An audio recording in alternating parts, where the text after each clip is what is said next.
Hello, my name is Lars Drudgaard. I come from the International Center Against Abuse of Covert Technologies, and I'm very honored that I have been given a chance to interview Mr. Barrie Trower, together with my fellow Danish citizen, Mr. Stephen Bell. My pleasure. Maybe you could introduce yourself.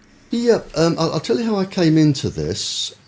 In the 1960s, very early 1960s, I trained with the government microwave warfare establishment.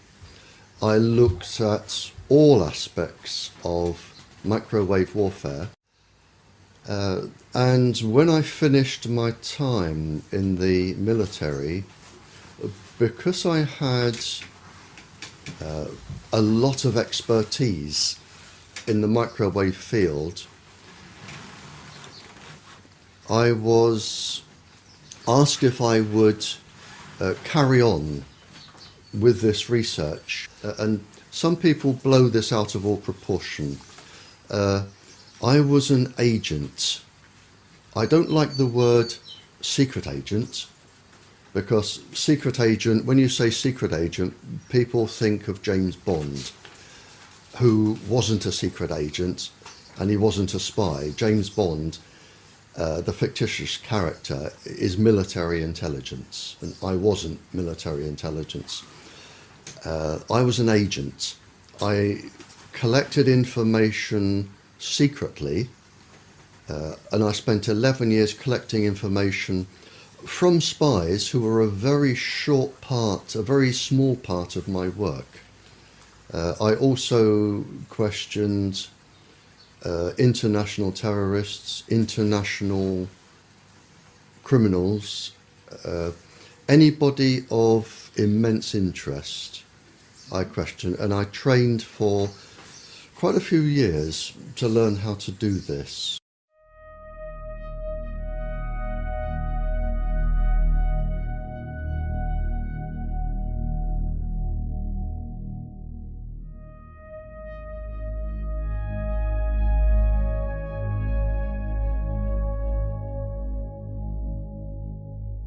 They found that there was an unusual number of breast cancers, childhood leukemias, other cancers, and they couldn't work out why.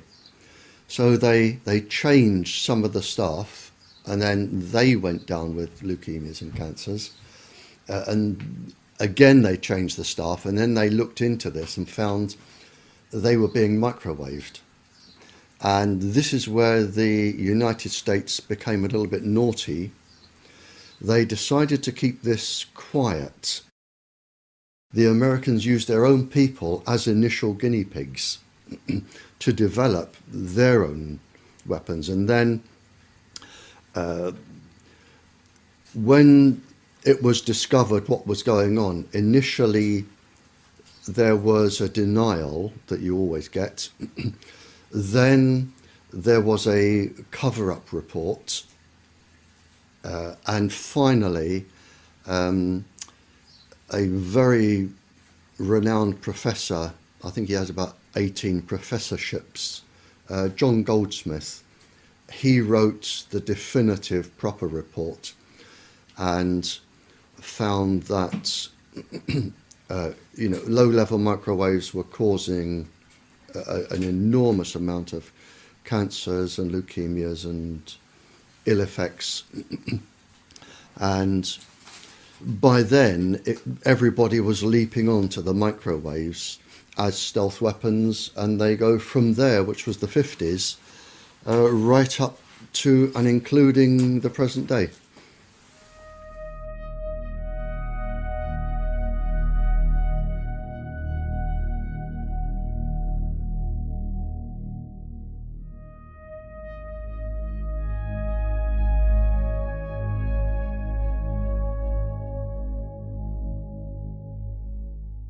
The ladies were protesting about having American missiles on English soil.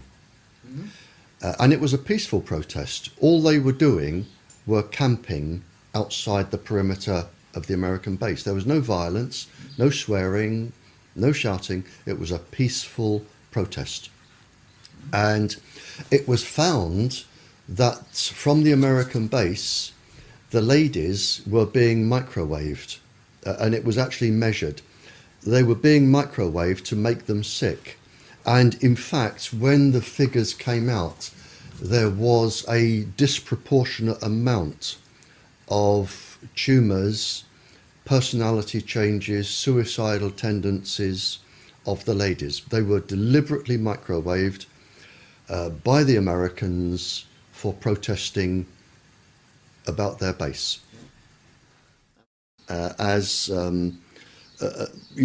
With one pulse frequency, you can just make people so suicidal, they can't be bothered to act like a demonstrator anymore. All they want to do is sleep or lay in bed all day. So if you're targeting demonstrators, you make them suicidally depressed, and they don't care about demonstrating anymore because they're too upset. Whereas if you want to cause a specific psychiatric illness, you would have an infrared device that followed the person, and you would link it to a pencil-thin microwave source, so the microwave beam would always target a specific gland or a specific part of the brain or an eye or a heart. So you would have them being targeted. They can cause insanity. And it was an experiment. One of the experiments was to take an ordinary sane person, cause insanity, and have a psychiatrist who was unknown to everybody diagnose schizophrenia or paranoia or a psychiatric illness. That was a successful outcome.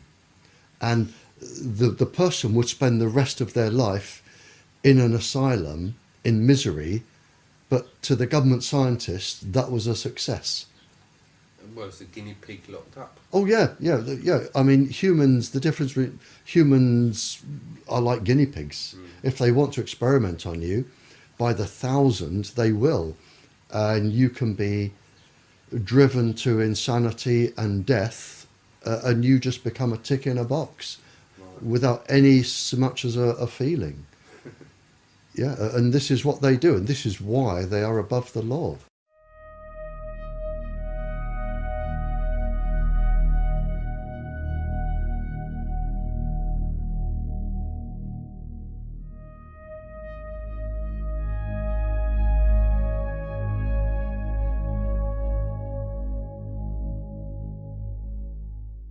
It wasn't until around the 70s that this became secret. For some reason, it was talked about openly. If I'm talking to a spy and I want to find out where the spy was trained, how the spy was recruited, over the 5-year period of training and everything that went on, it's going to take years and years and years. But if you want to talk about microwaves and chips and microwave weapons, they'll just talk about it over a biscuit and a cup of tea. It wasn't secret. Most governments talked openly, or people talked openly about it. It wasn't until the 70s, mid-70s, that I think the full potential of this globally came into force. And the governments decided then to put everything under the Official Secrets Acts. But until then, nothing was secret. It was just talked about openly. That's actually very interesting. Yeah, I mean, it just wasn't, people didn't know about it. It wasn't general knowledge. You wouldn't meet somebody in the supermarket and say, have you got a chip in? But the people that had them knew they had them, and they would go around talking about them, and other people would talk about them. Whereby with the special forces, you could send down, if you had an idea roughly what country they were in, you could send down a beam from a satellite. The chip would be switched on by the beam, energized, and would send a signal back. You've got that type of chip. The other type is when it is pulsing continuously to stimulate, let's say, a gland in the body at a set frequency to produce a specific chemical that will produce a specific biochemical response in the brain. So you can have one working permanently, and you can have them working intermittently, and you can have them that will only work if they are stimulated. Yeah, I mean, voices are the easiest ones because all you have to do is stimulate the cochlea with a set resonant frequency. It's very easy. Voices are very easy, and it isn't people imagining voices. They physically hear them. They physically hear. As I'm talking to you, my voice isn't inside your brain. My voice goes no further than an inch into your ear, no further at all. It's the electrical signal that makes you interpret how I sound. And once you've got this electrical signal, which can be a chip or lots of things, you can physically make people hear voices, certain voices. And it can be any conversation, and it can be anybody you want to hear. It can be a soft, angelic voice. It can be a god. It can be something that scares you, like a devil. It can be anything.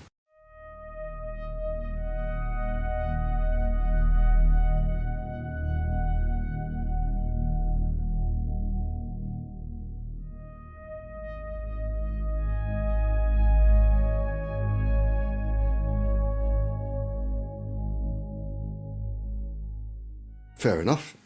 So I was there. I went into the back of a big black car, and it took me off in the dark, and then underneath a huge building in the dark. And I was suddenly thinking, well, hang on, this could be a bullet in the back of the head time. I'm getting uncomfortable here. But he took me out and took me to a room, and he said, I'm an international scientist.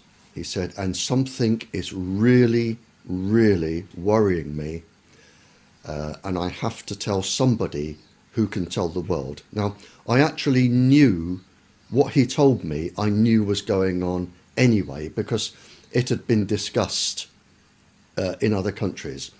But he said, it is now possible to genetically change bacteriums and virus, genetically change them. What has been developed now is if bacterium, they can lay, and yeasts, they can lay in the soil for hundreds of years in a dormant stage.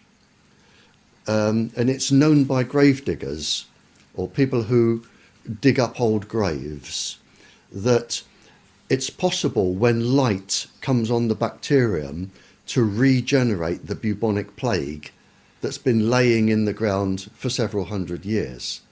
It only wants that particular frequency and bang, it's active again.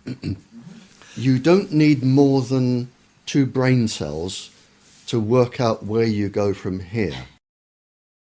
Viruses are neither dead nor alive.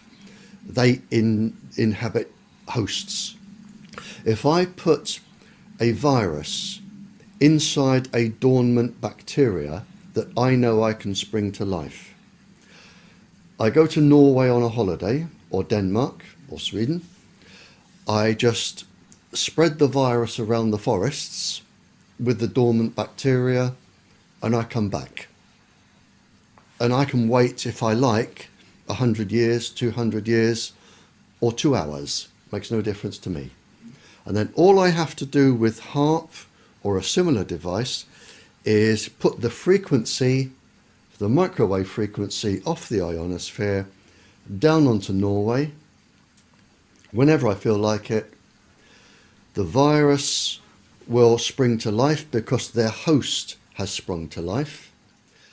This is where we are. So countries can now, just by introducing bacteriums and viruses and whatever, they can totally devastate the economic possibilities of another country. But doesn't that mean that we are in a new Cold War and that the entire military is obsolete? Oh, you're absolutely right. We are in a new Cold War. And this is why countries are developing this. I mean, really developing this. And this is why all of the microwave transmitters are going up everywhere. Because somebody, if they wanted to, could use them for other effects. The system is up and running.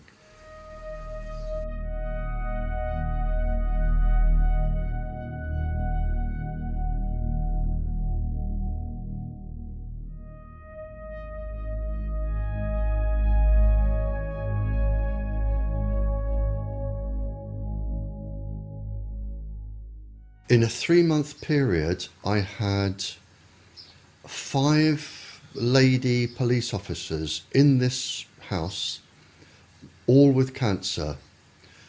I've had a series of calls from officers saying that their personalities have been changed.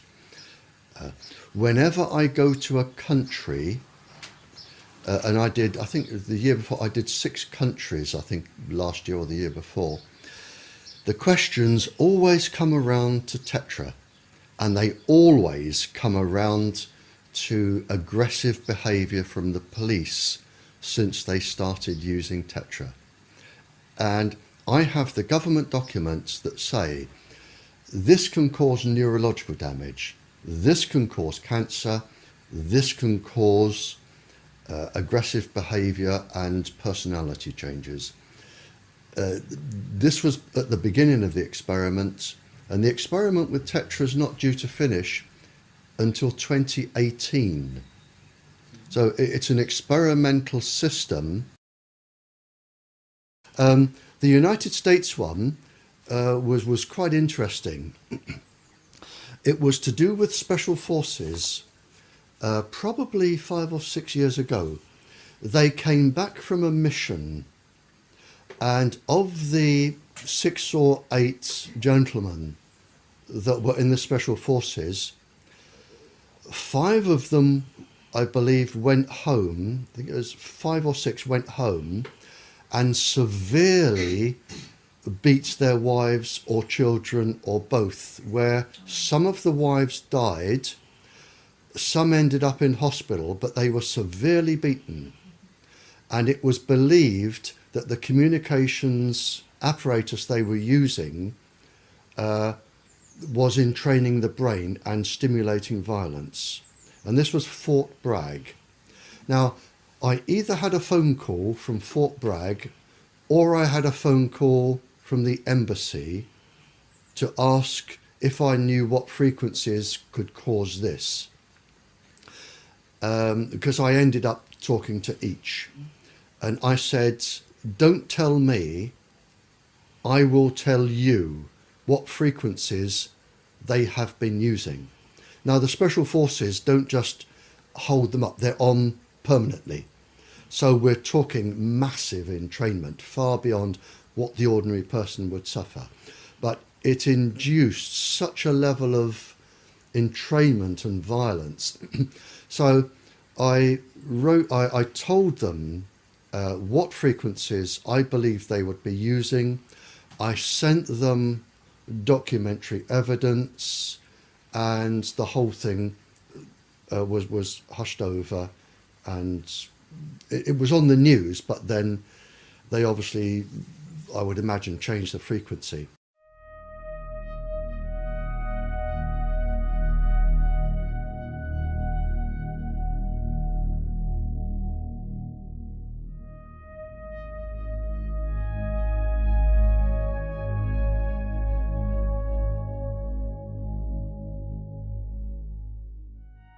It's been shown that a child using a cell phone, just an ordinary school child, if the child uses the phone for just 2 minutes, the brain waves can take up to 2 hours to return to normal. 2 hours. And that's been published. Now, in those 2 hours, the child's brain is not acting as it should, and it could demonstrate itself in a number of ways. For instance, if the child were in school and made a quick call from the playground, it could be lack of concentration, hyperactivity, bad behaviour. It could be anything like that. And that would slowly ease off over 2 hours. Now that's just from 2 minutes. Now if a child makes a phone call every couple of hours, the brain is going to be entrained permanently. And it's already been published by the industry that a child using microwaves just before bed will have his or her sleep totally disrupted by entrainment. I cited, I think, 200 schools in Europe where a transmitter had been put in or near the playground where they had leukemia clusters.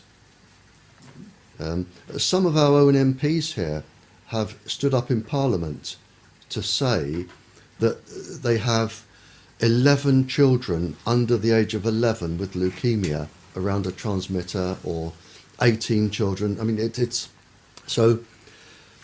I mean, cancers are reaching epidemic proportions. There are lots of different types of cancers coming up now. I know in China, they've just had a 3,000% increase in parotid gland cancer, which is the side of the face where you would hold a mobile. We're getting cancers of the eye coming up. Obviously, brain tumours. In fact, brain tumours are quite enormous now in terms of numbers. That I read a report, and I read this out in Canada last year. People are so worried about the numbers of brain tumours that they've re-diagnosed 10,000 brain tumours as endocrine cancers to take them off the statistics. And I do know that in the European Union, we have been told that cancers are at epidemic proportions, and we're talking generally cancers between the ear and the brain.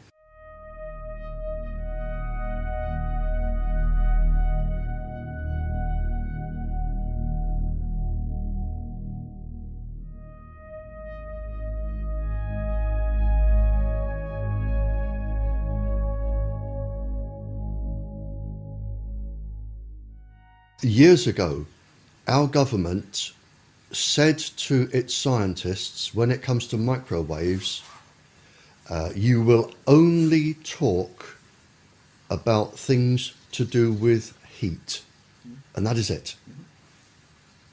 So they won't even discuss anything else. They will deny anything that doesn't have anything to do with heat. Yeah.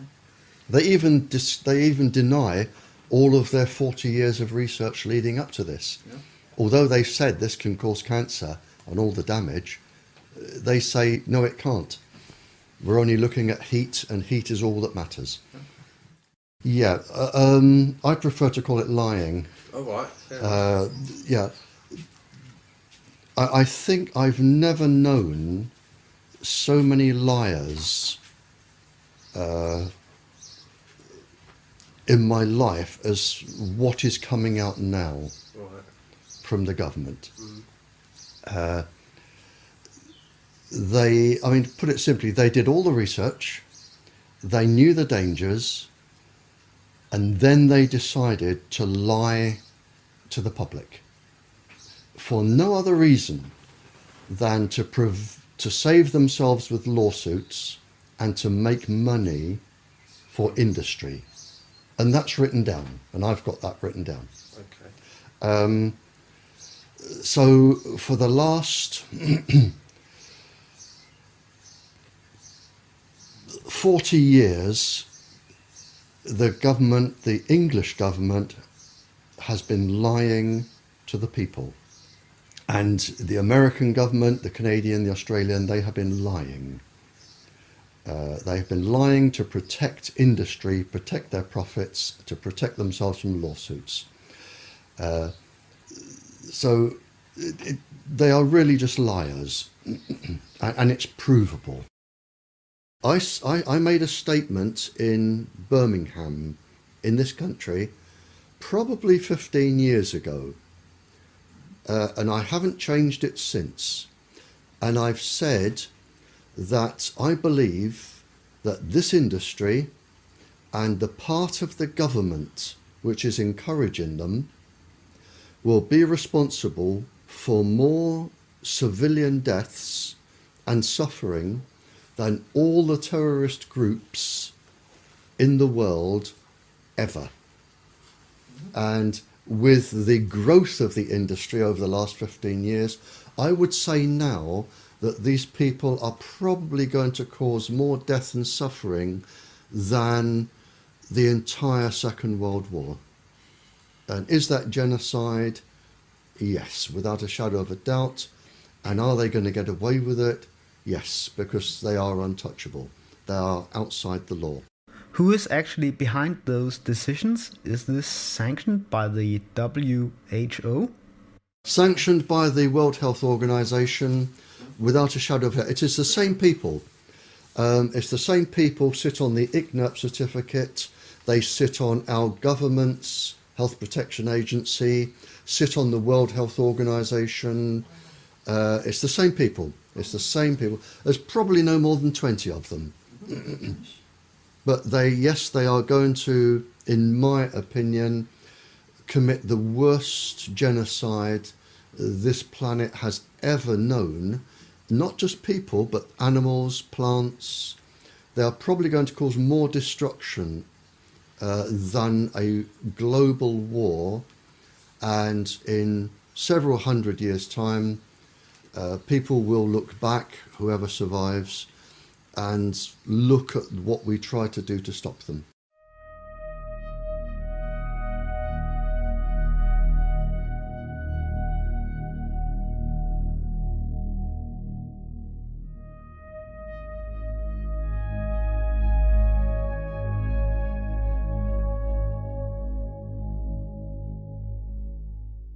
Operation Paperclip. At the end of the war, the scientists were pardoned, most of them. They were pardoned for all of the people they had killed, experimented on. They were given new identities, mostly in the United States. They were given new identities, lived an ordinary civilian life, very well paid, and they went to work in laboratories for the American government. And they handed over all of their research, and this is where it came from. And this was the basis of all of this, Operation Paperclip. If they could catch somebody and keep their name secret, that was Operation Paperclip, and they took them back. They took them back and they kept them. They used all of their resources, and there was a lot of scientists. They used all of their resources, and that was the basis of the mind control, the drugs, and everything else. I do know one experiment, just to give you some examples. I know that they found that with one of the subheadings was the microwaves on pregnant women. And they found that they could cause a 57.7 increase in miscarriages in pregnant women, which is just one experiment, you know. So what you're actually doing is killing 57% of all the children. Again, mixing microwaves or electromagnetic waves with LSD, lysergic acid, on 4-year-olds. they just experimented on people, causing any amount of suffering to the point of death. And if people ended up in metal cages or stone boxes for the rest of their lives, that was the way it was going to be, because they were allowed to be experimented on. But as I say, there is no boundary. There is nothing which, to me, is too low. I mean, if you're going to attack a uterus in a child, you can't get much lower. And this is what they were all about. At the end of the Second World War, a committee was formed by all of the Western Allies, the United States and Russia. And it was called the Nuremberg Treaty. And the Nuremberg Treaty was agreed by all the countries from the end of the Second World War. It was set up to stop people like Joseph Mengele, the Doctor of Death, in Bergen-Belsen concentration camp, where he experimented on twins. And they, from the Japanese torturing the American and the British and the European soldiers, the Germans experimenting, the Nuremberg Treaty was set up, and it's very defined and very succinct. And it says that no person may be experimented upon for any reason, and this includes microwave irradiation, for any reason without their consent.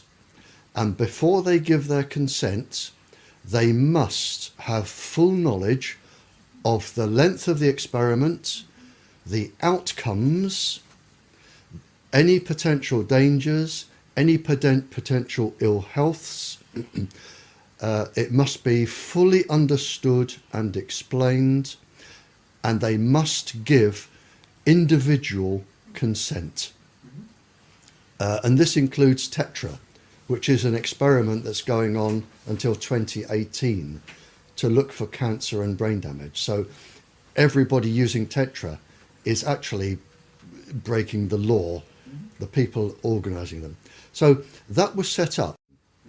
So experiments on people, service personnel, the police officers with Tetra, microwaves, it is all illegal according to the Nuremberg Treaty. As far as I know, the Nuremberg Code and the Nuremberg Treaty was created after the Nuremberg trials. Right, yep. And in the Nuremberg trials, there was a specific trial called the doctors' trials. Yep. Do you recall the sentencing of those trials? They were hanged. Yeah. Oh, and I've written it. I've written it in my papers, and I've said it on air in the radio. In fact, I said it, I was on international radio. It went out to 95 countries 2 Sundays ago. And I said, scientists at the end of the war were hanged for what scientists today are doing and getting away with. Absolutely, yep. Sentences you to death by hanging at such time and place as higher authority may direct.